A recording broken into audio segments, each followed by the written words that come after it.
Hi welcome back to my channel. ಎಲ್ಲರೂ ಹೇಗಿದ್ದೀರಿ? ಒಪ್ಪಿ ಚೆನ್ನಾಗಿದ್ದೀರಿ ಅನ್ಕೊಂಡು ನನ್ನ ಮಗಂಗೆ ಹುಷಾರಿಲ್ಲ, ಹಾಸ್ಪಿಟ್ಲಿಗೆ ಕರ್ಕೊಂಡು ಹೋಗ್ತಾ ಇದ್ದೀನಿ.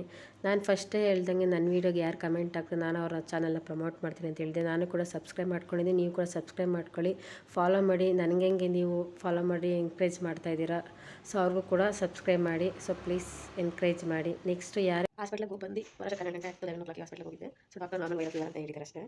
ಅವನಿಗೆ ಆಲ್ಮೋಸ್ಟ್ ಮೇಬಿ 1 year 1.5 year ಆಗಿದೆ ಅನ್ಕೋತೀನಿ. ನನಗೆ ಜ್ವರ ಎಲ್ಲ ಬಂದು ಜ್ವರ ಬಂದಿದೆ. ನೋಡಿ ಸೈಲೆಂಟಾಗಿ ಹೋಗೋದು ಅವ್ನು ಯಾವಾಗ ಬೇಡ ಅಂತ ಹೇಳ್ತಾನೆ. ನನಗೆ ತುಂಬ ಫುಲ್ ಸೈಲೆಂಟಾಗಿ ಮಲ್ಕೊಡಾಗಿತ್ತು. ಇವಾಗ ಶೀಲ ಹಾಕಿದ್ದೆ ಮಲಗಿದ್ದೆ. ನಾನು ಕೂಡ ಊಟ ಎಲ್ಲ ಮಾಡಿ ಮಾಡ್ಕೊಂಡು ಅವನು ಕೂಡ ಮಲಗಿದ್ದ. ಎಲ್ಲ ಪರವಾಗಿಲ್ಲ, ಜನ ಬಿಟ್ಟಿದೆ. ಫುಲ್ ತಗೊಂಡು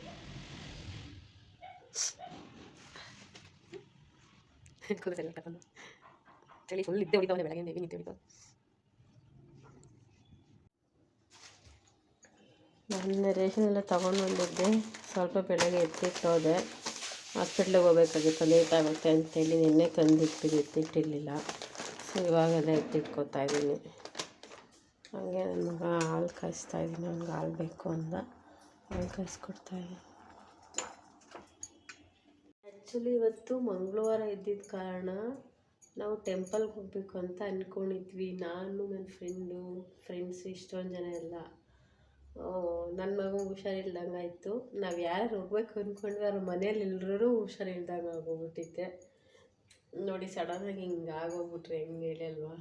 ವೆದರ್ ಬೇರೆ, ಒಂದು ಕಡೆ ಬಿಸಿಲು ಬರುತ್ತೆ, ಒಂದು ಕಡೆ ನೆರಳು ಬರ್ತಿದೆ, ಮಳೆ ಬರ್ತೈತೆ, ಚೇಂಜ್ ಆಗ್ತೈತೆ. ಆಲ್ಮೋಸ್ಟ್ ಎಲ್ರಿಗೂ ತಲೆನೋವಿಂದ ಸ್ಟಾರ್ಟ್ ಆಗ್ತಿದೆ ಗೈಸ್.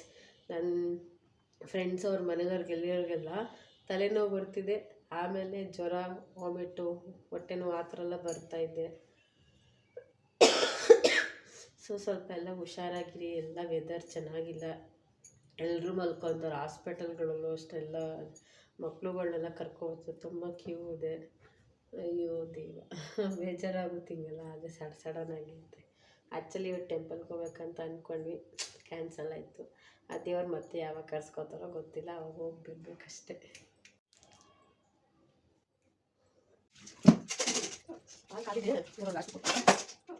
ನಾನು ನನ್ನ ಮಗ ಹಾಲು ಕೊಡಬೇಕಾದ್ರೆ ಶುಗರ್ ಹಾಕಿ ಮಾಡಲ್ಲ, ಹಸಿ ಹಾಗೆ ಹಾಲು ಸಾರಿ ಬಿಸಿ ಹಾಗೆ ಕಾಯಿಸ್ಬಿಟ್ಟು ಕೊಟ್ಟು ಹಾಕ್ಬಿಟ್ಟು ಅವನು ಕೂಡ ಶುಗರ್ ಬೇಕು ಅಂತ ಕೇಳಲ್ಲ. ಹಾಗೆ ರೂಢಿ ಆಗಿದೆ, ಅವನು ಕೊಡ್ತಾನೆ.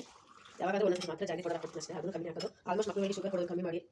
ಅವ್ರಿಗೆ ಹೆಲ್ತ್ ಚೆನ್ನಾಗಿರ್ತಾರೆ. ಮಕ್ಕಳಿಗೆ ಶುಗರ್ ಕೊಡೋದಿಲ್ಲ, ಅವರು ಫುಲ್ ಹೈಪರ್ ಆಕ್ಟಿವ್ ಆಗಿರ್ತಾರೆ. ಅಕ್ಷರ ಶುಗರ್ ಲೆವೆಲ್ ಕಮ್ಮಿ ಆಗ್ತದೆ, ಅವ್ರಿಗೆ ಸುಸ್ತು ಹೋಗೋದು ಫುಲ್ ಒಂಥರ ಫೀಲ್ ಆಗುತ್ತೆ ಅವ್ರಿಗೆ. ಸೊ ಅದನ್ನು ಶುಗರ್ ಕೊಡೋದು ಕಮ್ಮಿ ಮಾಡಿ. ಶುಗರ್ ಕೂಡ ಒಳ್ಳೆಯದಲ್ಲ ಬಾಡಿಗೆ, ಚಿಕ್ಕವರಿಗೂ ಅಷ್ಟೇ ದೊಡ್ಡವರಿಗೂ ಅಷ್ಟೇ. ಆಮೇಲೆ ಶುಗರ್ ಜಾಸ್ತಿ ಯೂಸ್ ಮಾಡೋದಿಲ್ಲ, ನಾನು ಸ್ವೀಟ್ ಮಾಡಿದ್ರೆ ಅಷ್ಟೇ ಯೂಸ್ ಮಾಡೋದು. ನಾನು ಜ್ಯೂಸ್ ಮಾಡೋದು ಕೂಡ ಶುಗರ್ ಹಾಕೋದಿಲ್ಲ, ಜೇನುತುಪ್ಪ ಹಾಕ್ತೀನಿ, ಸ್ವಲ್ಪ ಸ್ವೀಟ್ನೆಸ್ ಅಷ್ಟೇ. ಮಕ್ಕಳು ಏನು ಕೇಳ್ತಾರೆ ಅಂತ ಅದೆಲ್ಲ ಖುಷಿ ಪೇರೆಂಟ್ಸ್ ನಾವೇ ಹಾಳು ಮಾಡೋದು ಮಕ್ಕಳುಗಳನ್ನ. ಪ್ಲೀಸ್ ನಾವು ಹೆಂಗೆ ಮಕ್ಕಳನ್ನ ಬೆಳೆಸ್ತೀವೋ ಅದ್ರ ಮೇಲೆ ಒಂದು ಹೆಲ್ತ್ ಬೆನಿಫಿಟ್ ತುಂಬಾ ಇರುತ್ತೆ. ನಾನು ಆಲ್ಮೋಸ್ಟ್ ಏನೂ ಕೊಡ್ಸೋದಿಲ್ಲ. ಯಾವಾಗ ಅಪರೂಪಕ್ಕೆ ನಾವು ಔಷಧ ಕೊಡ್ಸೋದು, ನಾನು ಯಾವಾಗ ಜಂಕ್ ಫುಡ್ ಏನಾಗಿ ಕೊಡ್ಸೋದಿಲ್ಲ. ಅವ್ನಿಗೆ ಅವ್ನು ಜಾಸ್ತಿ ಹುಷಾರು ಕೂಡ ತಗೋದಿಲ್ಲ, ಯಾವಾಗ ಅಪರೂಪಕ್ಕೆ ಅಷ್ಟೇ ತಗೋದು. ಅವನಿಗೆ ಒಂದು ಕೋಲ್ಡ್ ಕಾಫ್ ಆದರೂ ಅಷ್ಟೇ ನಾನು ಸಿರಪ್ ಹಾಕಲ್ಲ. ಆಲ್ಮೋಸ್ಟ್ ಮನೆ ಮತ್ತೆ ನಾನು ಮಾಡೋದು. ನಾನು ನನಗೆ ಕೋಲ್ಡ್ ಕಾಫಿ ಸಿರಪ್ ಹಾಕಿ ಆಲ್ಮೋಸ್ಟ್ 3 years ಆಯಿತು. ನಾನು ಕೋಲ್ಡ್ ಕಾಫಿ ಸಿರಪ್ ಹಾಕಿ ನಾನು ಮನೆ ಮತ್ತೆ ಮಾಡ್ತೀನಿ. ಅದರಿಂದ ಕಫ ಎಲ್ಲ ಆಚೆ ಬರುತ್ತೆ. ಎಲ್ಲ ಐಟಮ್ ನಾನು ಬಾಕ್ಸಿಗೆ ಹಾಕ್ತೀನಿ.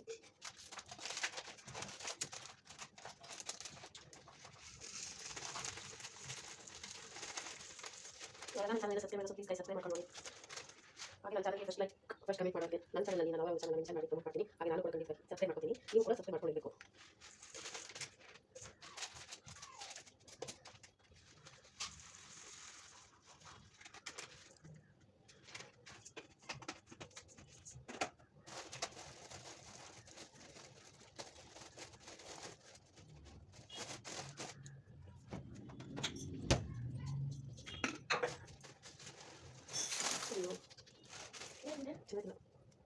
ಎಲ್ಲ ಚೆಂದ್ಬಿಟ್ಟೆ.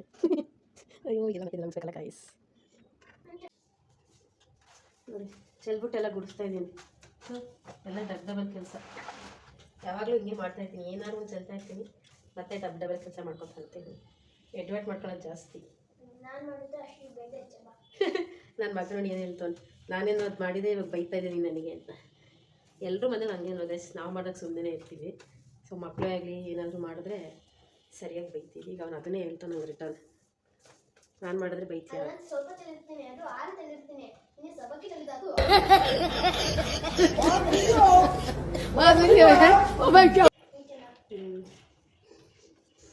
ವೀದಿ ವಿಪರೀತ ವಿಧಿಯ.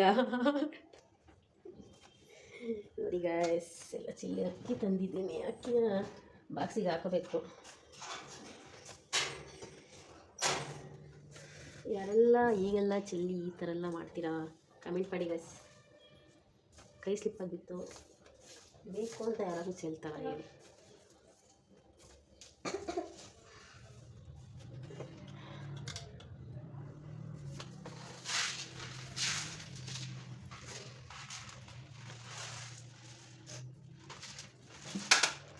ಇಷ್ಟೆಲ್ಲ ವೇಸ್ಟ್ ಆಯಿತು.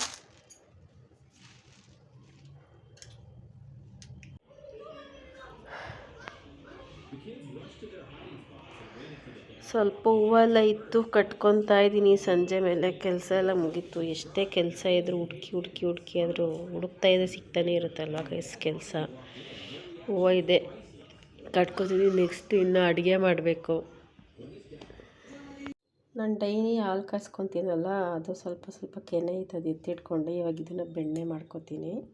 ಇದನ್ನು ನಾನು ದೇವ್ರ ಮೇಲೆ ದೀಪ ಹಚ್ಚೋಕ್ಕೆ ಮತ್ತು ತುಪ್ಪದ ದೀಪ ಹಚ್ಚೋದಕ್ಕೆ ಯೂಸ್ ಮಾಡ್ಕೊತೀನಿ. ನೋಡಿ, ನನಗೆ ಫೈನಲಾಗಿ ಇಷ್ಟು ಬೆಣ್ಣೆ ಸಿಕ್ಕಿದೆ. ಮಿನಿಮಮ್ ಒಂದು 200 ಗ್ರಾಮ್ ಅನಿಸುತ್ತೆ, ಅಷ್ಟು ಬೆಣ್ಣೆ ಇದೆ. ಒಂದು 15 ಡೇಸ್ ಕಲೆಕ್ಟ್ ಮಾಡಿದ್ದು ನಾನು ಕೆನೆನ. ಸೊ ಇಷ್ಟು ಬೆಣ್ಣೆ ಬಂದಿದೆ. ನಿಮಗೆ ಸೇಮ್ ಅಂಗಡಿಲಿ ಹೇಗೆ ಸಿಗುತ್ತೆ ಬೆಣ್ಣೆ, ಅದೇ ಟೇಸ್ಟು, ಅದೇ ಮಿಕ್ಸ್ಚರ್, ಸೇಮ್ ಅದೇ ಥರನೇ ಇರುತ್ತೆ ನೋಡಿ. ನಾನು ಈ ರೀತಿಯಲ್ಲಿ ಬೆಣ್ಣೆ ಮಾಡ್ಕೊತೀನಿ. ನನ್ನ ಮಗನಿಗೆ ಸ್ವಲ್ಪ ಕೋಲ್ಡ್ ಆಗಿತ್ತು, ಅದಕ್ಕೆ ಸ್ವಲ್ಪ ಸ್ಟೀಮ್ ಕೊಡ್ತಾ ಇದ್ದೀನಿ. ನನಗೆ ಸ್ವಲ್ಪ ಬಿಸಿನೀರಿಗೆ ವಿಕ್ಸು ಮತ್ತು ನೀಲಗಿರಿ ತೈಲ ಹಾಕ್ಬಿಟ್ಟು ಸ್ಟೀಮ್ ತಗೋತಾ ಇದ್ದಾನೆ. ನೈಟ್ ಊಟಕ್ಕೆ ನುಗ್ಗೆ ಸೊಪ್ಪಿತ್ತು, ಸೊ ಮುದ್ದೆ, ನುಗ್ಗೆ ಸೊಪ್ಪು ಉಪ್ಸಾರು ಮಾಡಿದೆ. ಹಾಗೆ ಬೆಣ್ಣೆ ಮಾಡ್ಕೊಂಡಿದ್ನಲ್ಲ ಸ್ವಲ್ಪ, ಹಾಗೆ ಬಿಸಿ ಮುದ್ದೆ ಎಲ್ಲ ಬೆಣ್ಣೆ ಹಾಕ್ಕೊಂಡೆ ಚೆನ್ನಾಗಿರುತ್ತಲ್ವ. Good night, thanks for watching.